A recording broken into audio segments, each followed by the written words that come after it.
What is up, everyone? Welcome to Unscripted Access, episode 181. I am your host, John Macaluso, here with Anthony Taw. Hi. And not Bramillion Maximilian Cerelius Milan. Oh. But that's okay, because you've got us two, and two is a crowd, right? Two is a crowd. I will go with that. Yeah. Well, this is the first post E3 we've got this year. And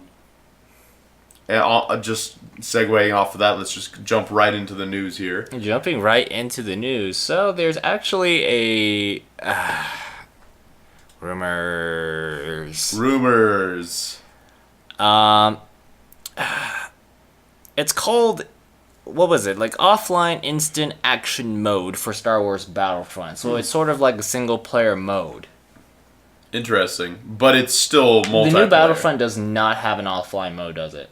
No, it doesn't. Yeah, it's because like back in Battlefront 2, which is a better game. A way better game. Yeah. Cough, cough. I mean, in addition to the fact that you could play through the movie storyline as a member of the 501st, you also had offline battles, which for me was where most of the fun was, is because you get to set up your territory how you want, and you can do some crazy things like, hey, you are... You know, it's the Clone War. Was it the Clone Wars? I think you could play through both. I know, but I'm talking about like the. Man, I am really illiterate about Star Wars. It's quite shameful right now. The prequel trilogy. Yeah. That's the Clone Wars, That's right? the Clone Wars. Okay. Yes. When they see who's the evil old guy's name? Darth what? Darth Vader? No, Darth Vader's master. Oh, Sidious. Okay, I thought so, because I didn't want to say it and get it wrong. Again, being Star Wars illiterate at the moment. Darth Sidious. Yeah, when the clone troopers would see Darth Sidious, they would be like, Palpatine? What? Oh, fuck! they would get, like, really scared and confused, because that is their chancellor. And so, you know, stuff like that. You could do fun stuff like that. You can go to every single map of the story, and you even have like conquest mode where you go from place to place to. Yeah. Oh man, that was take over the galaxy. Yeah, that was a good one too.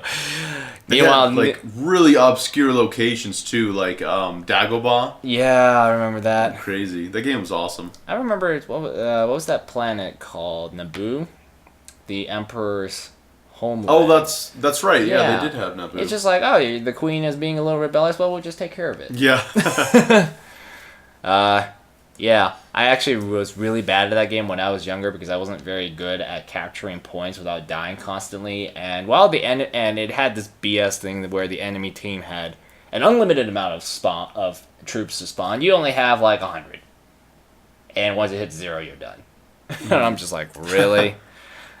But, you know, I wasn't very good at games back then, especially shooters. But, yeah, that was fun. Meanwhile, the new Battlefront is, well, if you're an avid Star Wars fan, I guess it's good enough. Or if you're an avid Battlefield fan.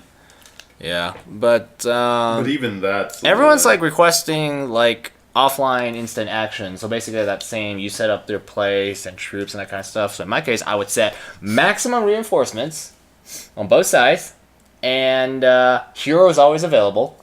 And as many people on the map as possible, which on the PlayStation 2 was only 16, but because I was on PC, I could choose 32. Yeah. Which was fun. The AI, though, was ridiculously stupid, though, because they just kind of just stand there, they don't really fight each other, and your team is always worse than the other team. Mm-hmm. Also, can I say the... Droidicas are really OP and stupid because I hate their shields. The Droidicas, yeah. Yeah, they just roll around, and when they pop up, shield! It's fun to be them, though. It's almost like Bastion. Like, that's the first Bastion in a game. Oh, it drives me nuts, those Droidicas, because they just roll along, so it's kind of a little hard to hit them with your useless rifle. If you don't have, like, the award rifle or something that could insta-kill it quickly, you know, you're kind of screwed. Droideca is up, shield up, and you can throw grenades and it'll still be okay while firing at you, so you and whatever retarded shotgun buddy that thought a shotgun could shoot 100 meters, you're both toast. Talking about that game makes me really sad for the new Battlefront. could have been so much more. The fact that people have to request an offline action mode is kind of sad. But that's just video games now. Is nobody wants to. It's literally like, okay, we're releasing this in time for the movie, so you all on your movie high can go and get Star Wars, and it's not like the case of where maybe The Witcher, where it's like you know what you're gonna get, right? You're gonna get the next 2 big expansions, and they promise it's gonna be bigger than The Witcher 3 put together. And EA's just like, well, there's 2 expansion packs. What's in the expansion pack? Stay tuned for more details. But pay $60 for it first. You just bought the disc because you just bought the disc, and then it's like, no, pay us another $60. What's in it? Stay tuned. I want it to be a surprise. It's like, here, buy this empty box. It's like you're putting money into a bunch of promises that haven't been solidified quite yet. Yeah. I'm just like, just put out the game now, and we will apologize to you and finish it over time. So that way, we care about our community, we thank them for the feedback, and we thank you for your patience. Cool, the standard PR script for when people get angry at you for missing features. We thank you for your patience and your feedback. We are working hard to deliver creative, innovative content from the best... I'm going to get a whiteboard. Yeah. Or a sheet of paper, and every time I hear some stupid overused buzzword like creative, innovative, talented, I'm going to put down a tally and count how many times those words have been used, because they've been used for every single bleeping studio on this earth. You'll have that whiteboard filled in within 6 months. Easy. I wouldn't say 6 months. I just want to do just E3 in general, just listening at press conferences. It'll probably fill up about half. Okay, it's going to be as entertaining as the Dark Souls death counter. Okay, to me at least. Because, watching Bronson die in Dark Souls or Bloodborne is hilarious. It is. Listening to people use words like talented and creative and, stuff like that also is humorous to me, because I'm like, everyone says that. What makes your studio the most talented? Everyone says the studio... Microsoft says their studios are the most talented. Sony says their studios are the most talented. So which ones... so you guys need to prove to me which one of you are the most talented. Judging from the crowd cheering, it's probably Sony, because they got people hooked. Yeah. Microsoft is just trying to tell you, hey, we've got the most powerful console ever, even though it's coming out over a year from now. So Alienware or some other company could just easily come out and say, we got the most powerful console, and now we're suing Microsoft because they're lying.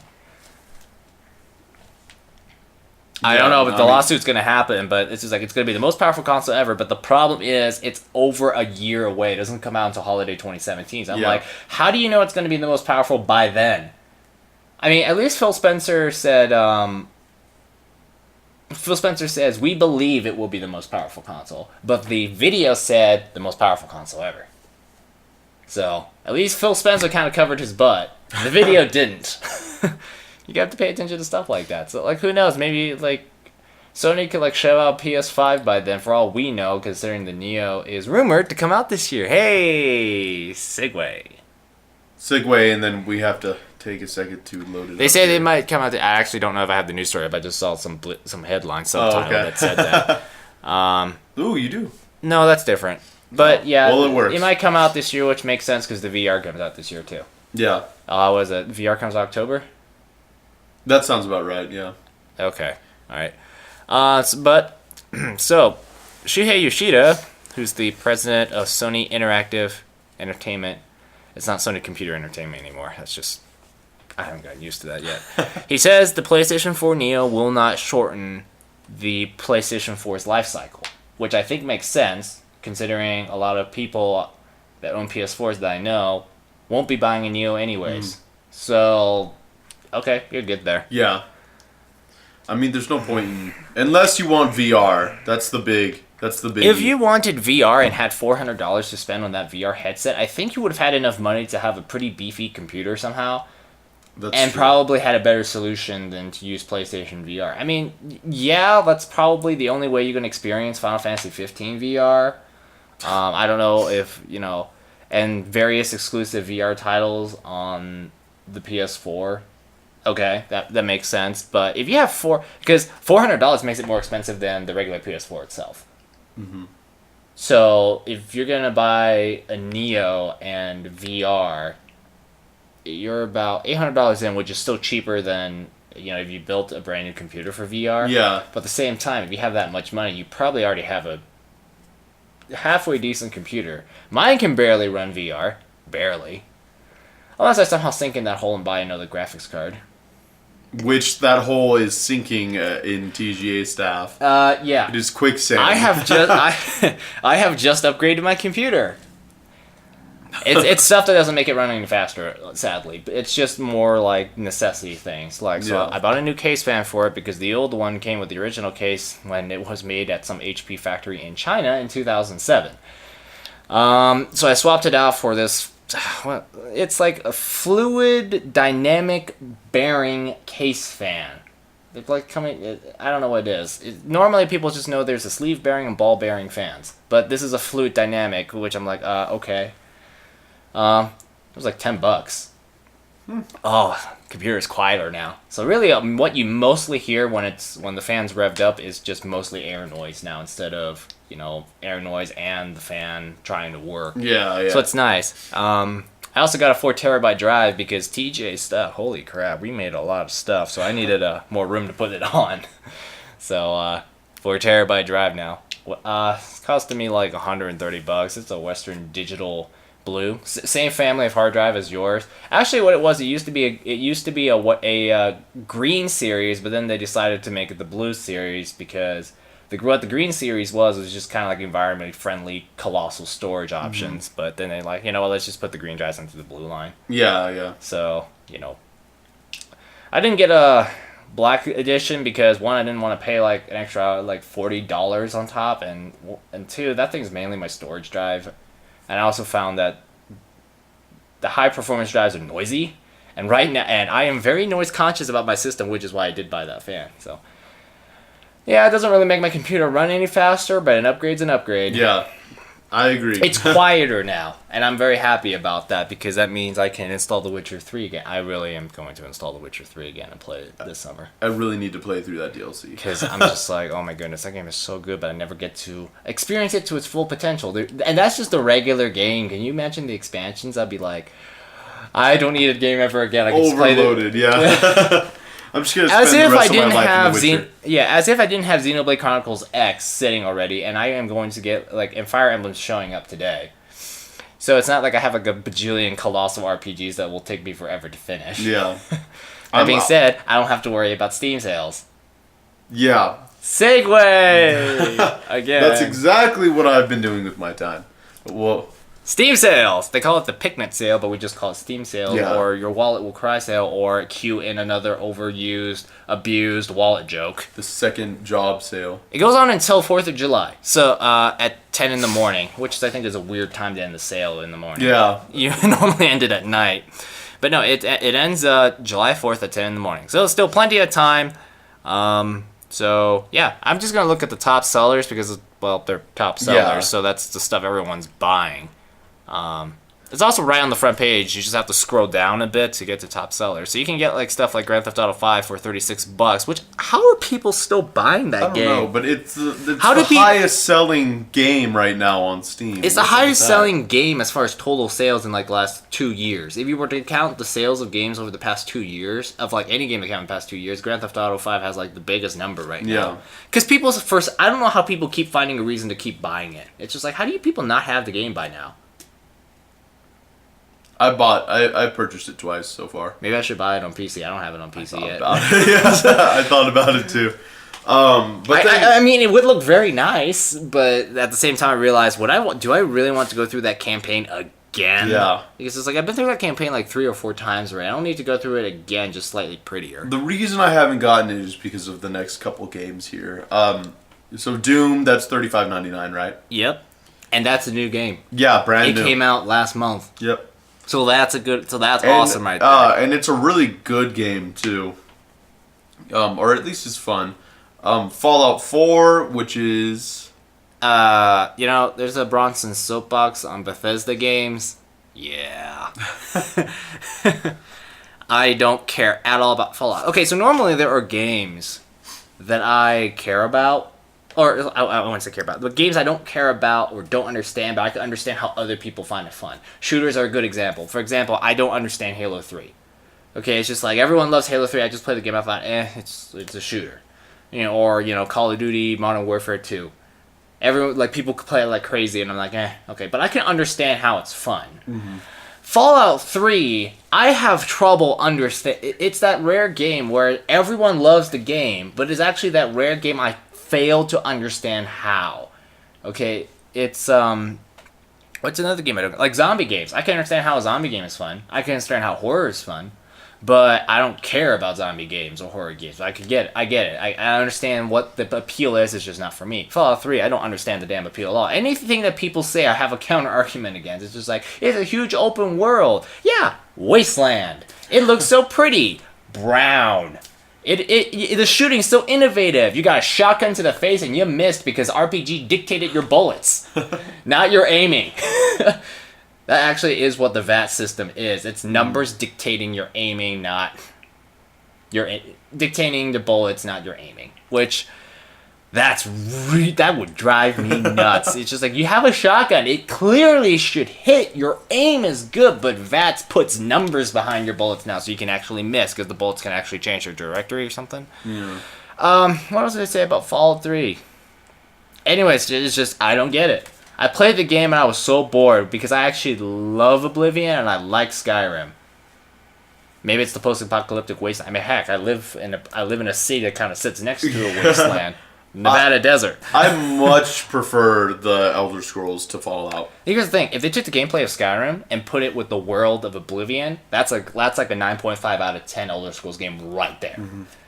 Okay, because Skyrim, my biggest problem with Skyrim was that the story and the world. The world was snow, rocks, pine trees, and a lot of walking and stupid cliffs that always get in your way. And then the story and the character and all the environments, which is they don't actually respond to what you do. Okay, it's like, oh, you killed the big black giant? Oh, thank you. Well, let's go back to our Civil War. Oh, you solved our Civil War? And all the Civil War really solved is there's less fighting in the field. And whoever sat on the mayor's office up in the city, up in Solitude on the cliff, changed. That's it. Whereas in Oblivion, if you finish the story, all Oblivion gates have closed. And so that means that if you want to go back into Oblivion, Mehrunes Dagon's Oblivion or something, you have to start a new save file, which means you can make a new character, play a new class, experiment with new things. I love that stuff. And let's not even get started on the Oblivion DLC compared to Skyrim DLC. Oh, no, it wasn't a DLC, it was an expansion. It is a full world smackdown. It was so good. Yeah, it isn't just a bunch of itsy-bitsy little missions on a small little island. No, it is freaking... Yeah. It's freaking... I mean, you could call it two worlds, actually. I mean, it's basically the same island. It was like Dementia and Mania shared the same island, but it was still kind of cool. It was Shivering Isles, right? Yes. Yeah, God, that was so good. Also, a very cheap way to get it was because the expansion installed, and that's the disc. Only time the disc is ever used. You just basically share an install disc among all your Oblivion guys, because all you need is the actual Oblivion CD disc to play the game. You don't need the Shivering Isles one. So, but you just whore out your your install disc, and that's how I got Shivering Isles on my 360. I didn't buy it. I just borrowed someone's install disc. It's I'm pretty sure all of the Elder Scrolls games are on sale. All of the Fallout games, The Witcher Wild Hunt's on sale. Buy it if you haven't played it. I'm surprised it's that expensive still, but I'm gonna check another website because they're probably doing it too right now. Are you looking at GOG? Yeah, because it is owned by CD Projekt Red, right? That DRM free. Yeah. Yeah. So the expansion the expansion pass is not on sale because I definitely looked. I can't tell. But no, it's not on sale. Unfortunately, their sale was like a anymore. Week or two ago. Is my impression. I kept getting emails about it at least. Yeah, me too. But there's that. Let's see. Rise of the Tomb Raider's on sale. That's the newest one, right? Yes. So let me ask you a question, Anthony. This is the question. These are the kind of things that you have to go through when there's a Steam sale. Okay. Doom, No. Rise of the Tomb Raider, No. or Dragon's Dogma. I already have Dragon's Dogma. That's why I'm asking. Yeah. I'm asking which of those 3 should I get, because honestly, looking on that, the 2 best games on that list are Dark Souls 3, The Witcher 3. Sorry, there are 3 good. Dark Souls 3, The Witcher 3, and Stardew Valley are the best games on that list. I own all 3. So, and like, Doom is awesome. I liked what I've played. Rise of the Tomb Raider is supposedly a very good game. And then Dragon's Dogma is the only game on that list that I've heard a lot from you and Bremen about. It is. I love that game, but you have to have a lot of patience for it. Like Dark Souls 3 level patience? In some ways, yes, actually. That's actually... Yeah, I never thought of it that way, because Dragon's Dogma... I mean, there is an easy mode, but when I played it, there was not an easy mode, and... Even from a design perspective, there are some problems with it. Like, I have a video review, but it's actually been a long time. Well, if you have a video review, I'll just... It can get really hard sometimes, because trying to figure out how to defeat enemies can get really hard. Like, and you have to climb them, too. Dragon's Dogma is probably one... You have to climb them. And it gets really hard sometimes, too, because the enemy will try to throw you off, and you don't know which orientation your analog stick is. When I push up, does it mean... Is it in relation to the camera or the character? Gotcha. There's no fast travel. There is a fast travel stone, but that just warps you back to where your marker was, which could be in the big city and that kind of stuff. But to get to where you need to go, you have to walk the whole way, which that kind of like brings back a lot of like bad Skyrim memories, because in Skyrim you had to walk all the time, and Dragon's Dogma had a bit of that issue too, because in Oblivion I had no problem walking, because if you went north it was going to get frozen cold, if you went south it was going to get rainy all day, if you went west it was a dry plain, and if you went east it was a beautiful lush forest. That's something Skyrim doesn't have. Think of it as a Japanese take on the Western RPG. It can get pretty hard, and the game has some really nice touches. Like when it's dark outside, you cannot see unless you get a lantern out. It is that dark. You have to use it, otherwise you don't know where you're going. Whereas in Skyrim, it's like, oh, it's a full moon every single night. You can see where you're going. It's kind of clunky. You have to have a lot of patience, and it takes a while. It takes a while. And the story, you will be confused by the story, and you actually have to complete it twice to get the whole full picture, and it's actually pretty cool. And because one of the problems I had during my first playthrough is, why does this world seem kind of bland? And somehow I felt like that playing through the second time, when you know everything that's kind of like surrounding it, you feel like, oh, that explains why the world is bland, or something. I gave it like an 8.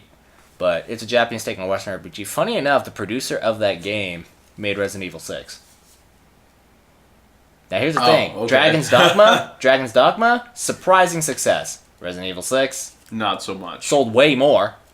Bombed. Financially. I mean, I have the disc if you want to borrow it. It's just you need a lot of patience to get through that game. But I say they got really good detail, and climbing on monsters, and the pawn system is brilliant. And I would be sad the day that those servers shut down, because the pawns are so amazing, because you share it's basically your companion, and you share pawns. It's like some entity just happens to take the form of a humanoid being. Okay. You share your pawns with each other, with everyone else, and so you have 3 traveling with you, your main one and 2 others from other players. And they actually would give you guides. Like, maybe one of the guy's pawns already went through this quest and knows the area, and he's like, quick, follow me. And you're like, whoa. So I'm following this guy through the path through it because he's seen it before. And my pawn walks, and my pawn will act, and while my pawn's like with the other people, it's like they're in 2 different places at once. One's with you, one's with the other. My pawn will come back and be like, hey, I learned something during my travels, and would lead you through. It's amazing. It's like it's like really smart. It's like really smart AI. They'd be like, attack that weak point because they have learned that monster, and will help you figure out how to defeat that monster, because it's brilliant. I absolutely loved it, and you can rate them on appearance and that kind of stuff too. So you don't want your pawn to look really terrible, because you get the star rating. I'm like, God damn it, my pawn doesn't have a 5-star beauty rating or something. It's disappointing. So, Doom, Tomb Raider, or Dragon's Dogma? I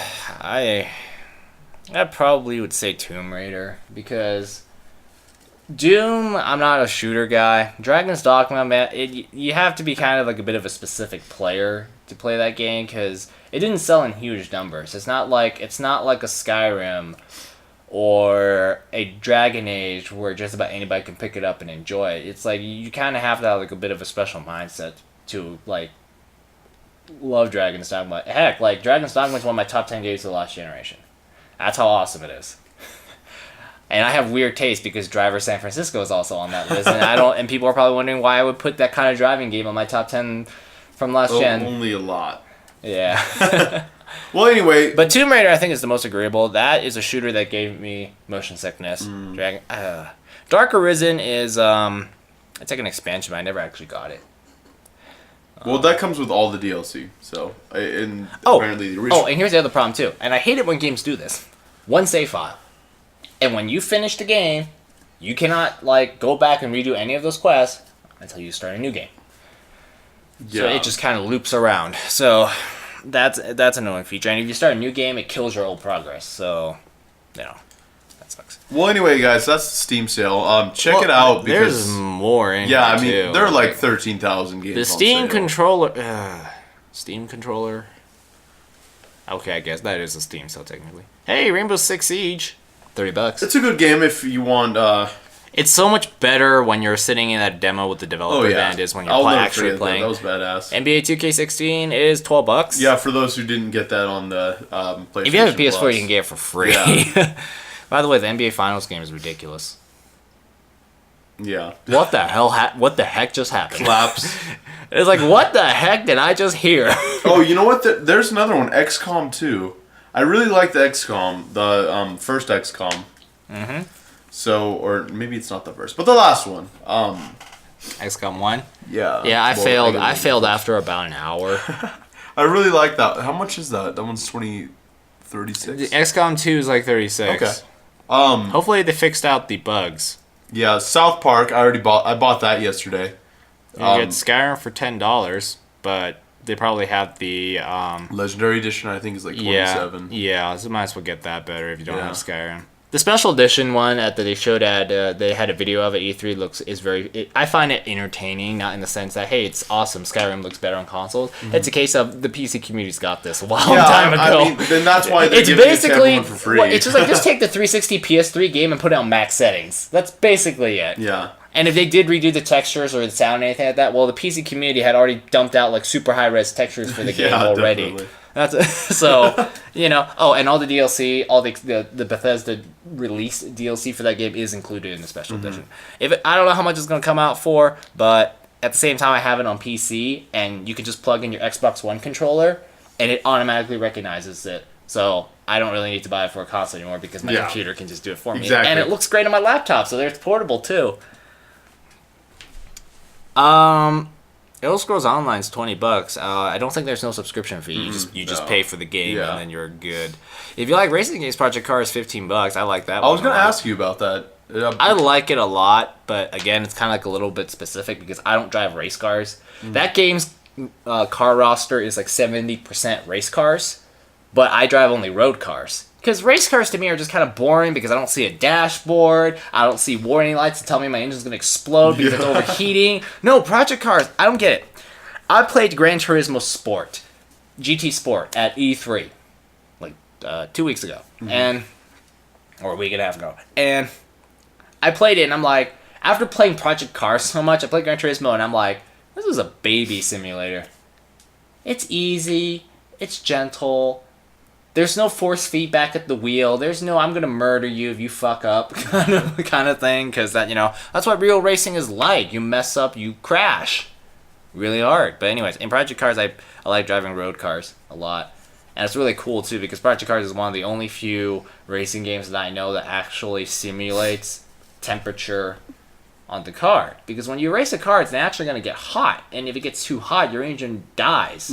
So they actually have a temperature needle that actually moves depending on, the actual cooling of the car. So, like, some race cars are very well cooled so they don't overheat because they're designed properly. And then road cars that you mash around a lot at low speeds, and because at low speeds you don't have much air going through the radiator, the temperature goes up. And you pump it up too much, and you see a bit of steam come out, and if you keep going and you don't let it cool off, your engine dies.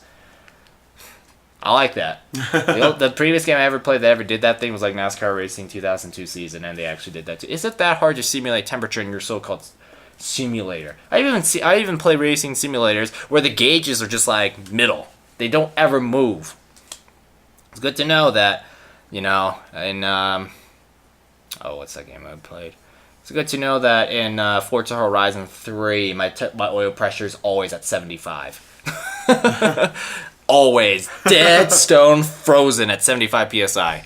That stuff drives me nuts.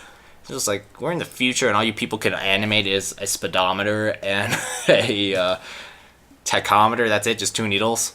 Freaking, you guys are so busy detailing your cars you can't even animate some needles. Anyways, that's my rant on racing games. Apparently only more $6. That's old. That was a good game though. I like the game. Oh, The Forest is on sale. Everybody who likes horror should buy that game. That game's awesome. Cool. Arkham Knight's the broken one? Yeah. I know that Nick owns it. That's his picture right there. One friend owns his game, Nick. I also own that game. Are we not friends on Steam? I don't think so. Oh. I don't have any friends. It's just kind of funny because I just see Nick's face right on there. I'm just like, cool. Oh, man. I'm glad I got The Witcher and not Batman for free because before Batman came out, The Witcher was the free game. Which was fantastic because I got a GeForce 970 with a free backplate and a free copy of The Witcher 3. Yeah, that's a win-win. That's total win. I mean, the backplate I was surprised didn't come like standard on, the systems, but hey, it was free. Installing it was kind of easy, and I got The Witcher. Dude, yeah. That's how awesome. I think I got more than my $350 worth right there. Way more. But anyways, yeah, that's the top sellers, at least, for Steam sales. I don't know why do they keep having to push Final Fantasy 13 Lightning Returns? Yeah, I mean, that's just one of the most common games that ends up on the front page. How much is, can you scroll back up? Let's see how much The Division is. Oh, that's $45. I don't want to pay $45. It's 25% off, dude, but you never know. Tomorrow it could be 50% off. They change it every day. I got Skyrim in a bundle because individually they didn't have the game on sale as an individual one because at the time the Dragonborn craze was up and through the roof. And so the only way you could get it on sale was just like part of a bundle. I'm like, you know what, I'm going to get it as part of the bundle. So I got, what was it called? Brink, which is okay, and Hunted Demon's Forge, which is awful, just so I can get Skyrim for 33% off. And just as I did that, 2 days later, Skyrim by itself was half off. Of course. It's like, should I buy it now, or should I wait for the special sale day? Because you never know, it could drop even further the next day. It's just, that's the unfortunate bit about the Steam sale. Yeah. I thought about getting American Truck Simulator, but then I thought, it's only $15 though. It's not. And this is how the spending hole happens. It's only $15. It is how the spending hole. You should see my wish list right now. Like, the only game I bought was South Park because it's been recommended to me a billion times, and it was only $8. So I bought that. But I'm still thinking about that gigantic list I have, and I'm just like, I can buy it. Like, I think together it adds up to. Well, I already bought South Park, so I'd probably say about $40, which isn't bad for like as many games as I have on my list. But you're right. It's an avalanche. Just keeps gathering more and more snow. But thankfully, I have so many like fat RPGs this summer that I'm just like, I have no reason to buy a game right now. And not to mention, I can't even find one that I want. Yeah. It's like, what is there that I could get, really? American Truck Simulator is the only one. And even then, it's kind of like, it only has Nevada and California. Which is fine by me, because, I freaking live. We're in Reno. The border to California is only like half an hour west. Yeah. That's it. So that's easy. But yeah. But that's the Steam sales. Plenty of deals. I think Bronson will have a much more comprehensive list on the Gamecast, but we just basically went through the top sellers list because, well, they're top selling, so we imagine a lot of people care about those. Yeah, so check it out at your own peril. Especially Grand Theft Auto 5. Even when it's not on sale, people are still buying it.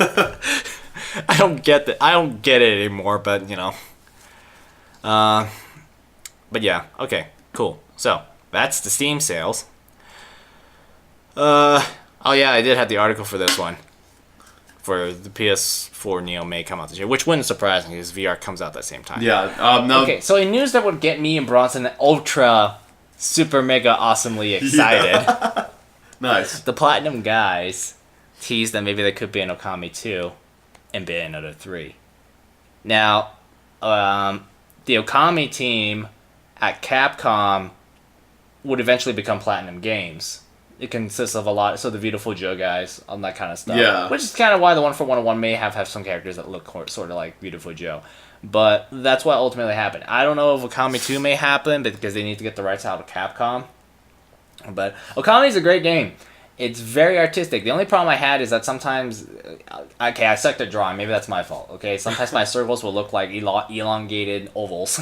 It would just be weird. Or... and sometimes you would get lost because this is a PlayStation 2 game, and it was back in the day when waypointers weren't completely blatantly obvious. Even like in Twilight Princess on the Wii U, the remake, they actually put clear markers on your map to tell you where to go. Whereas in the previous game, they didn't do that unless you were doing character hunting for a book. Yeah.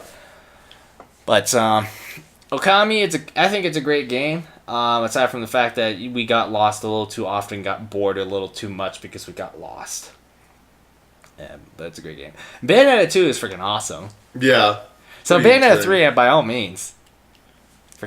That game feels bigger than some open world games because it's one thing to be big in terms of square miles, it's another thing to feel big, which is what Bayonetta 2 does. That game is such an amazing spectacle of awesome.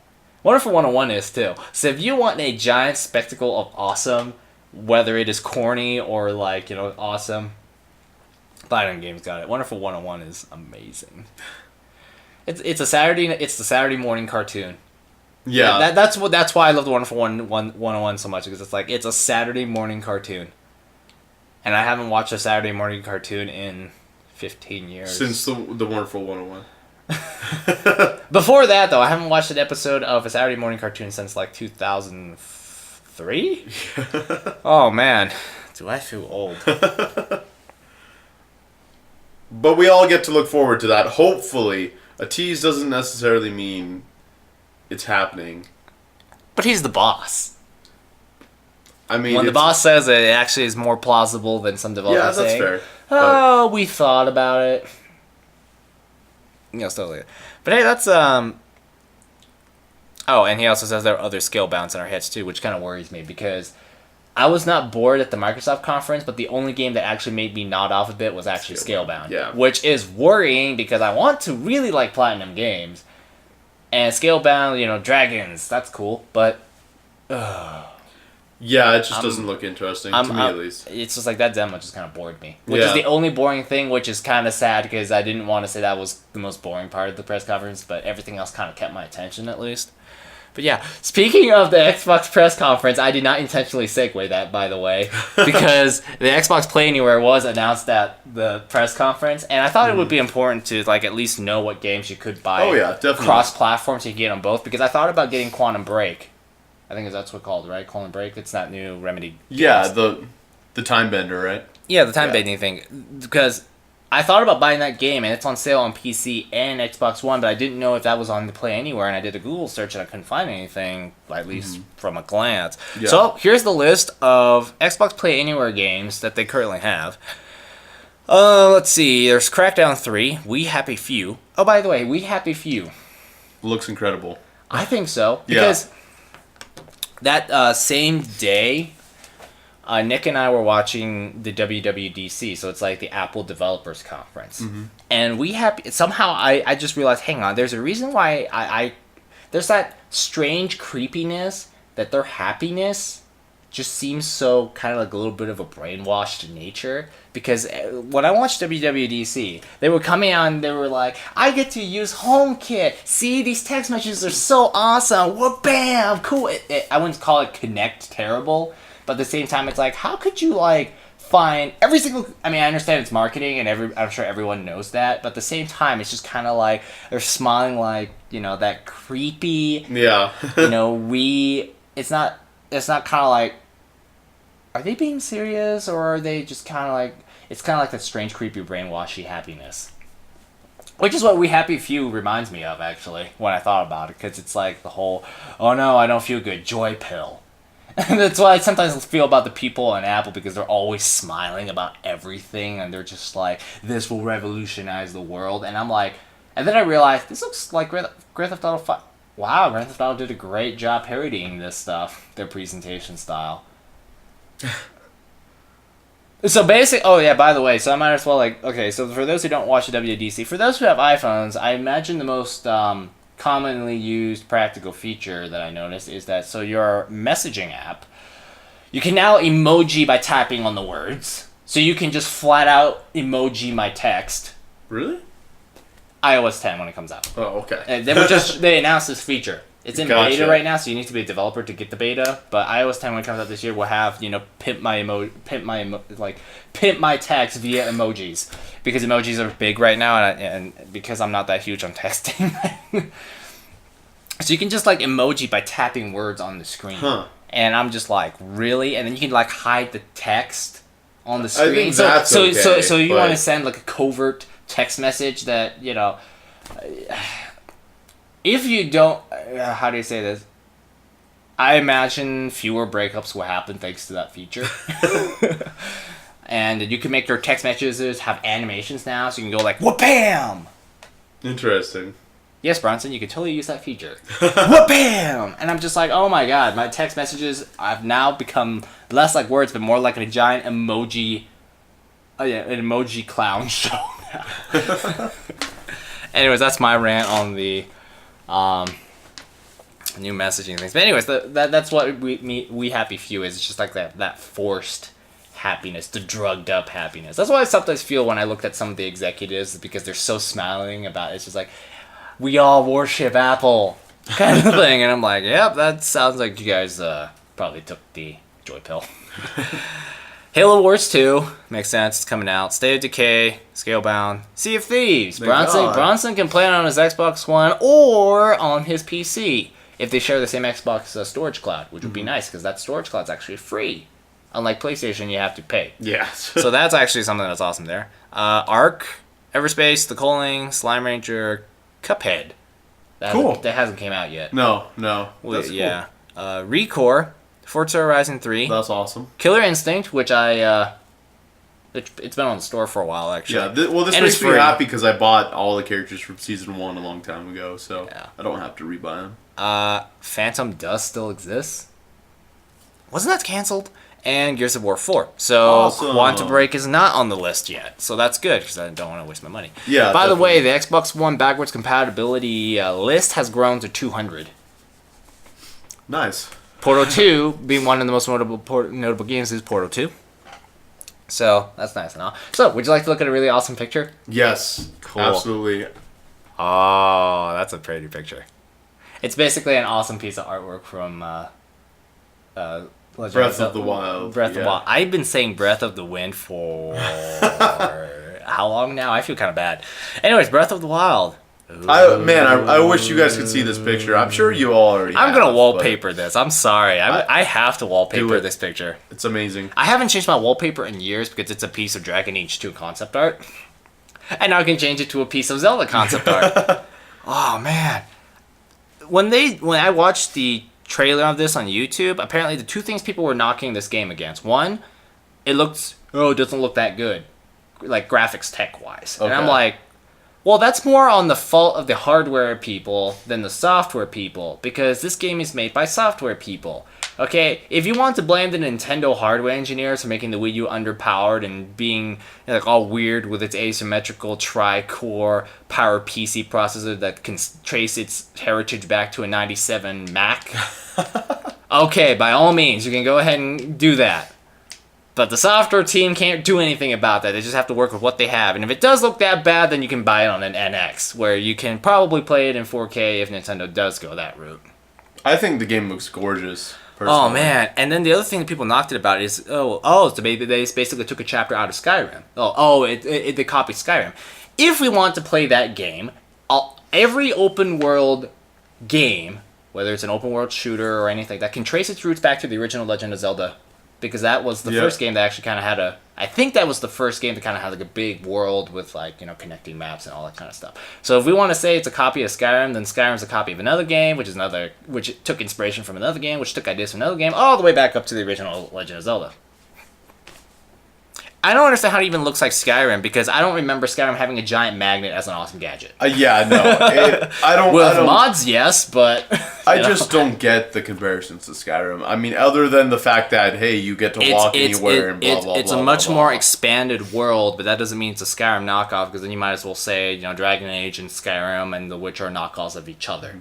That's just how the genre is. Okay, it's like, you're stealing ideas. Isn't that how a genre works? That's like saying, we're all copying Ford because we built a car. Yeah. Great, let's build a car with 5 wheels so we don't copy Ford, but then we copy the steering wheel, and then Ford copied the car, so Mercedes technically has like all rights because they own the world's first car. Mm-hmm. Yeah, but anyways, I don't think it looks like Skyrim, and I think it looks absolutely beautiful for what it is. Agreed, absolutely. And the thing that people tend to forget is that the Wii U is a native 1080p system. Can it run as much tech as an Xbox One or PS4? No, but it's a native 1080p system. It just doesn't look as great of a 1080p system. Whereas, you got stuff like, Final Fantasy 15 looking graphically atrocious on the Xbox One, actually. Because I had a PS4 guy, one of the guys was playing the PS4 version, when we were about the same area, and I'm like, God, this game looks awful on the Xbox One. It looks so bad. It's like they smashed down the graphics settings to like medium low. See, it looked pretty good when I played it on PS4. Yes, but on the Xbox One, it looked pretty awful. Okay, it was like they turned. Rough. If PS4 was considered high, Xbox One looked like medium low. It looked jagged. It looked blurry. It looked all smeared. It just kind of brought back a lot of those bad memories I've had with Dragon Age Origins. What happens when you take a game and try and scale it down? So you cut textures, you cut this. It's just looks rough. Meanwhile, in Zelda, it's all in. Oh wow. This is concept art, right? Well, yeah. Okay. Oh man, this game's gonna be so good. Apparently I keep seeing a lot of pictures of Link. Nice. Climbing the cliff. Get ready to climb a lot of cliffs. I mean, look at him. He's like freaking like maybe 1,000 feet up in the air on the side of the cliff with no safety equipment. You can just randomly climb anything, right? I'm pretty sure. I don't know about that part. Huh. But anyway. There's Death Mountain. Yeah. Death Mountain's the easiest one to notice. I don't see anything else here because I don't see the forest. I don't see the lake. Is that a castle? That's not Hyrule Castle? That? Yeah. No, that just looks more like some dark, evil peak that isn't quite Death Mountain. Maybe that's Ganon's castle. Maybe. No, I'm just grasping for straws. This is a story of just about any Legend of Zelda game, apparently. Link, Zelda, and Ganondorf are reborn again, and Ganondorf would take over Hyrule again. Except I don't really see any Hyrule here that I could figure out. Yeah, that's the thing. Is Link the only living thing in this world that is a human? Oh, that's right. In the demo they didn't show any other people, huh? I don't know. But I think they purposefully did that. Because I would feel very worried that Link is all by himself in this strange world, because I'm like, wouldn't any person eventually go crazy from the lack of social interaction? I'm sure you'll come across they have to have a Kakariko village or something like that. Yeah, because freaking in Skyward Sword, the only human community that exists in the entire game is on on some floating islands in the air.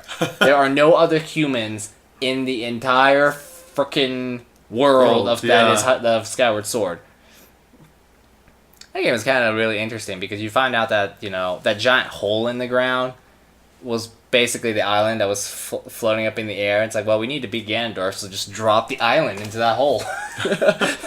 It's kind of funny watching that. The game's humorous, though. I don't think people give Skyward Sword enough credit. It's just like that Zelda game that people are like, oh, they had motion controls. Yeah. I had to use motion controls, and that's all people ever say about it. Sorry, I'm one of those people. No, you're not the only one. I'm like the crazy one for thinking it's as good as The Last of Us. Yeah, but I need to replay it. I've been meaning to go back and replay it. Yeah. That'll probably happen. Or you could just play this. Yeah, but I still have to wait like a year. No, it comes out in March, right? Yeah, well, okay, a little bit less than a year, but still. But still, that's like, we have to go through like 2 or 3 more seasons. That means we have to wait until it gets cold outside and then warms up slightly. Oh, man. It's a long time. I know. I mean, the game looks very complete at E3, actually. It's not like they're like, here's a special demo or anything. They freaking had a lot of videos to show and a lot of... They had a whole, like, 90-minute live demo. Yeah. So the game is, like, very well on its way to being finished, and it looks, like, complete, but I'm just like, dang. But then again, it's been, like, it's going to be over 5 years since Skyward Sword came out by the time Breath of the Wild comes out. Mm-hmm. Yeah. Oh, it's so pretty. Skyward Sword finally lived up to that one-on-one sword fighting promise, I think. It just they needed to tune that controls more, and I just it's just another one of those games where you needed patience, but people don't like that. They don't want precision. They want instantaneous go. Yeah. And I'm just like, I just much prefer controllers. That's all for me. I just think it's kind of weird sometimes that because when you're using the Wiimote to try to figure out the orientation, Link just kind of looks a little stupid, just like, oh, yeah. Oh. You look kind of... Waving your arm around. Yeah, you're just kind of like slowly moving your arm around because it is tied to your Wiimote. So even though you're on your couch trying to figure out the sword, Link just looks kind of stupid, just like this in front of the enemy, and the enemy's like... Yeah, what are you doing? Anyways. Well, that's that. I think I found my new wallpaper. I just need to find one that fits my desktop, so... Yay. Do we have any comments this week? No. You guys are letting me down. Give us people to talk to. Give us company. Yeah. Well. All right. I guess it's social media spiel. Social media. Social.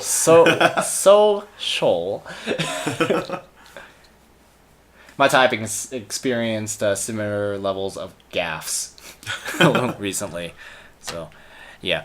Okay, so like us on Facebook, follow us on Twitter, follow us on twitch.tv/thegameraccess. If you'd like to donate to us, we have a donation button under the player at Twitch. Be sure to check out other shows. So, 60-minute access this coming week it's either Fire Emblem.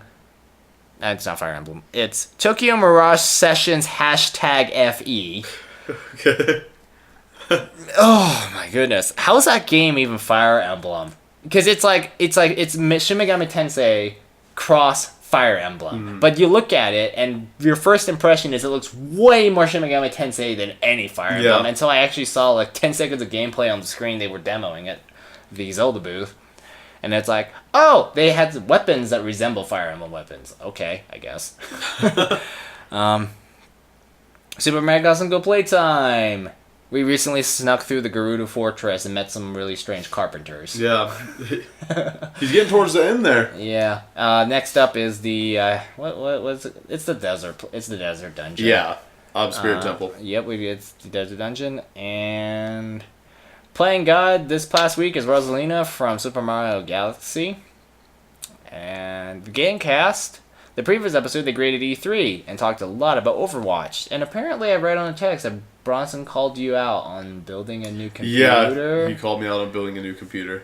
He told me, is Battlefield 1 going to be the one thing to finally get you to go up in your graphics card, get up at 1080? And I'm like, no. But, yeah. Damn Battlefield. Man, here's the thing. I could have sold you my if I actually somehow built a brand new computer, I would have sold you the processor on my system right now because it would work on yours. and it's a huge jump up. But I don't have the budget to build a new system right now. For sure. Yeah, oh man, I had that urge though because I thought about getting a new case. I was like, I just want to look up a random case because this case that my computer is in right now is a 2007 HP Pavilion Media Center.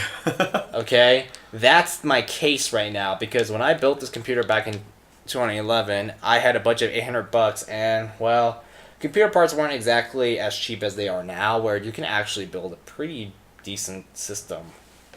If you really know what you're doing, you can build a pretty decent gaming system for $800. But at the time, I was trying to recycle as much as I could, so I recycled the case, which turned out to be a mistake because I can't mount more than 2 hard drives in it. I get cuts every time I work on it. In fact, I maybe have 2 or 3 more cuts just installing the hard drive and fan. You say there's a lot of sharp edges in there. Jeez. And it only has 1 case fan. Now, here's the thing: it is beautiful how I managed to squeeze like a giant CPU cooler and, a 970 and an SSD and all that kind of stuff in there. But I will never do it again. To release the video card, I have to use a finger to like squeeze under the heatsink to try and reach the release latch for the video card. Stupid stuff like that. It's like putting a V8 into a car that was designed to have 4 cylinders. It's just all crammed in there. Yeah. And it's just, I will never do it ever again. I will buy a case next time. I'm gonna buy a case, and if it's toolless, even better. Because after like building your computer with your case, it's like this is the easiest thing ever. Yeah. No tools, no cuts. You got lots of room if you want to go, take it a step further. Just but I'm never. Yeah. Bronson's soapbox is on Bethesda, and how. Well, he and I are kind of on the same boat.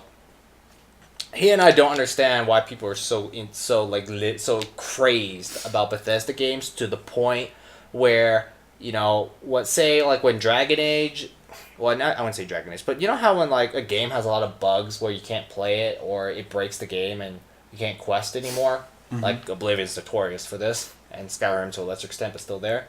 But how is it that that's a free pass? Because it's like, well, that's a Bethesda game. It's a big game. It has to do that. But then games like The Witcher are not allowed to do that.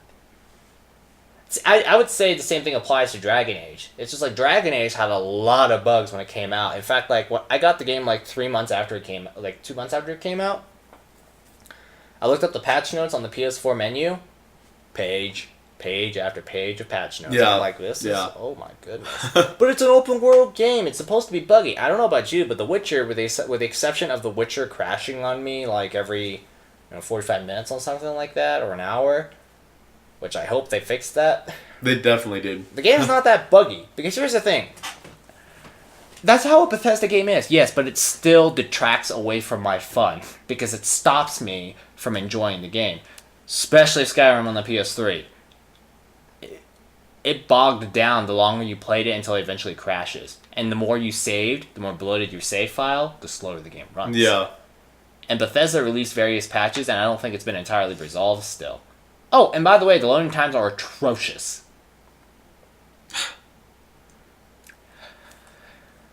Anyway. You got, like, highly paid programmers, and you can't, like, make a decent game. Well, it's a big game. Well, yeah, The Witcher is a colossal game, too. Actually, I think it's also really buggy on consoles. We just happen to be on PC with the magic that is Hairworks. Yeah. Which Hairworks in itself actually was a problem because I couldn't turn Hairworks on without my frame rate crashing down. But then they patched it and it magically was okay. I can run the game on max settings now.